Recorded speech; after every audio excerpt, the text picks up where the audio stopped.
Okay. So before we start again, guys, this is a land cover stage 2 project.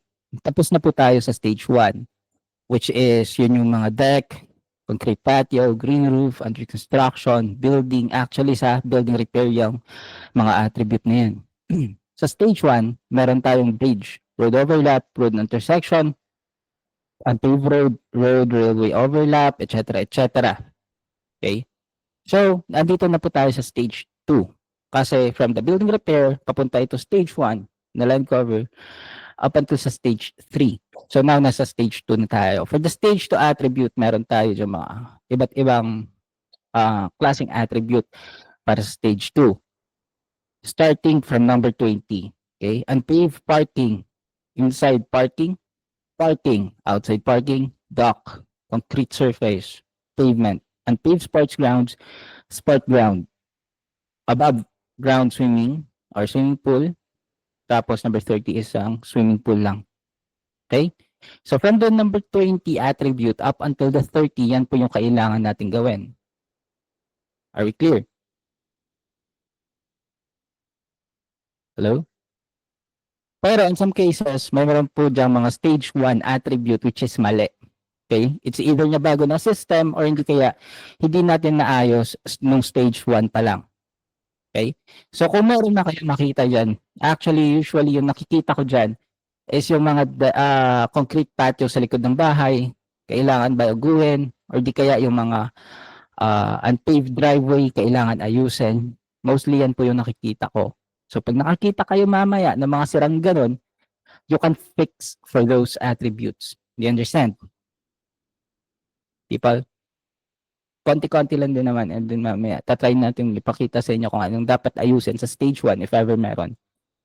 Okay, so siguro magsa-start muna tayo sa swimming pool and then sa above swim. Okay? Above swim is above swimming pool yan.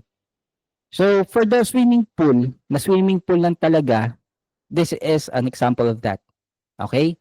Ito yung swimming pool, which is, yan, nakikita natin usually sa likod ng bahay. Okay? Regular na swimming pool lang siya. So kapag nakakakuha kayo ng ganito, actually guys, yung mga sementadong area sa paligid ng swimming pool, you have to tag it as pavement. Okay? Ito yung pavement category, which is nasa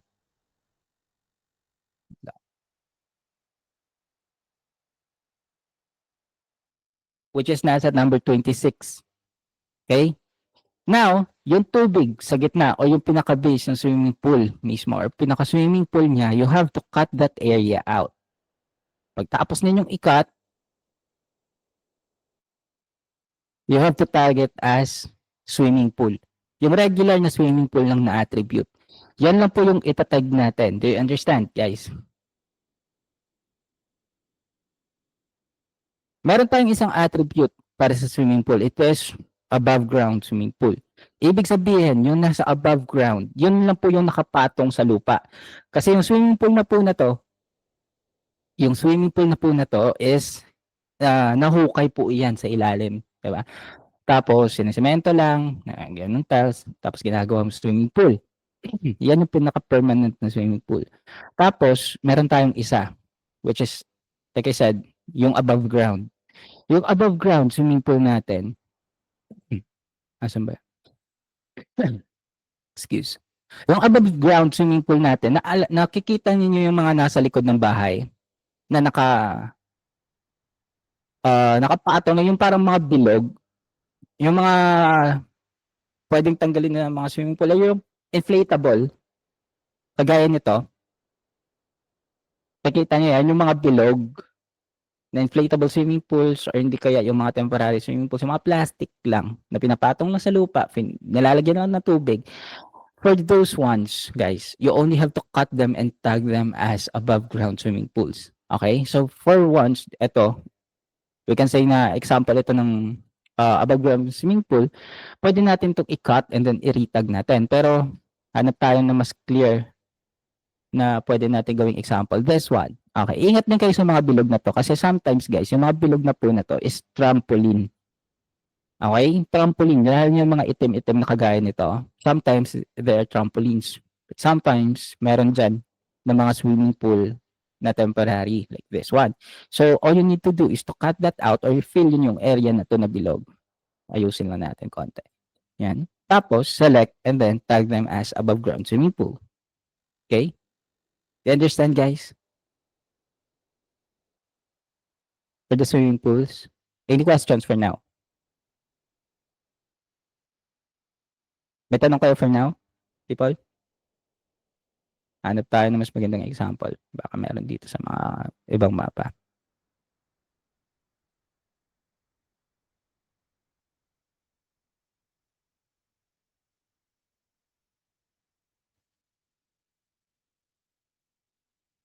Actually, wala masyado. Basta usually makikita nyo yun, bilog yun, tapos kulay blue or sometimes meron silang mga parang deck sa paligid kasi ginagawa nila yung pang-akyat. Okay? Yan na muna for now, for the swimming pool. Tapos, meron pa tayong ibang attributes which is sports ground. So, for the sports grounds, alam niyo na rin naman kung ano yung sports grounds, di ba? It's either basketball court, tennis court, baseball court, ganon, or kagaya nito, this one. As you can see guys, meron itong, or basketball to, di ba? Ito yung ring niya. Ito yung free throw area. So, for that, kapag nakakita kayo ng ganito, simply select them and then tag them kung anong dapat sa kanila. For the sports ground, meron tayong unpaved sports ground. Ito yung mga hindi simentado. Okay? Like, for example, baseball field. Usually, hindi simentado yung baseball field, right? So, for those sports grounds, yun yung itatag natin. Okay? Unpaved sports grounds. Pero kung simentado sila, like, for example, basketball court, tennis court, yan. You want to select them and then tag them as sports grounds lang. Okay? Yung unpaved is para sa mga hindi simentado na sports grounds. Very clear? Okay. So, punta tayo sa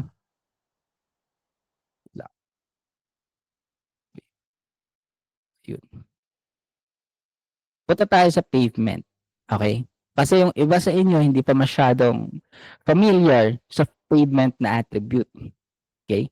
Ano yung pagkakaintindi ninyo ng pavement? Give me an idea. Pero sa iba dyan.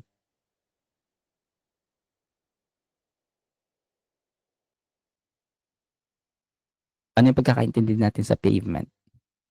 Sementado. Cemented floor. Outside. Cementadong part ng ground. Okay. So for the pavement guys, ito pala. This one is a sports ground. Okay. Hindi siya sementado. Okay. Tama naman yan. Ito mamaya na yan. Okay. So for the pavement, guys, ito siya. Meron tayong iba't ibang klase ng attribute. Meron tayong mga driveway, roads, ano pa ba, parking, etc. etc.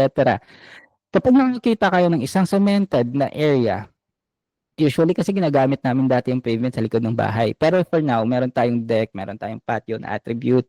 So mostly ignore natin yung likod ng bahay for the pavement attribute. Pero makikita natin kasi yan, yung pavement, usually kapag nasa downtown area, diba? Or hindi kaya sa mga backyard, kagaya nito, may parang mga swimming pools. Okay? Yung mga sementadong area na yan, nawala silang specific na uses. Okay? Hindi sila dinadaanan ng sasakyan, hindi sila sports ground. Yung parang wala silang specific na use. You can tag them as pavement. Do you understand? Kapag wala silang ibang category na hindi sila pasok sa ibang category, pero sementado sila, you can tag them as pavement. Usually makikita nyo talaga sila sa mga downtown areas or hindi kaya sa mga likod ng bahay na hindi na ginagamit as patio or decks or swimming pool eh. Basta, ayun. Pag may cemented na area na wala specific na use, you can tag them or cut that area out and then tag them as pavement. Okay? So, yan na lang yung pinakamagandang pwede nating maano para sa pavement. Tapos, meron tayong compacted surface. Okay? For the compacted surface, usually guys, makikita nyo naman to sa mga parang construction areas. Meron tayong example po dyan dito sa ating training materials. Okay? This one, ito, yung area na to. as you can see guys, yung ground po diyan wala na pong damo. Tapos matigas na po siya. Halos kamukha na siya ng sementado na surface kagaya nito. Okay. So for that, this area, you have to cut that area out and then tag it as compacted surface. Ito pa, like this one. Usually makikita natin yan para sa mga area na under construction or hindi kaya sa mga hindi sementado na area na dinadaanan ng mga sasakyan kasi yung compacted surface na ano sila, na-compress na yung lupa dyan due to wear and tear and then dadaanan ng mga heavy machineries. Ayun. So, nagiging matigas yung lupa po dyan. Hindi naman siya sementado kasi usually meron siyang mga skid mark ng gulong na sasakyan. So, for that area, you have to cut that area out and then tag it as compacted surface. Makikita naman natin yun sa mga hindi masyadong rural, hindi masyadong maraming mga bahay, sa mga area na medyo may kalayuan sa mga bahay, ganun. Mga parang construction areas, mga aayos pa ng mga malalaking buildings, usually doon natin sila makikita sa paligid ng area na yon. You understand?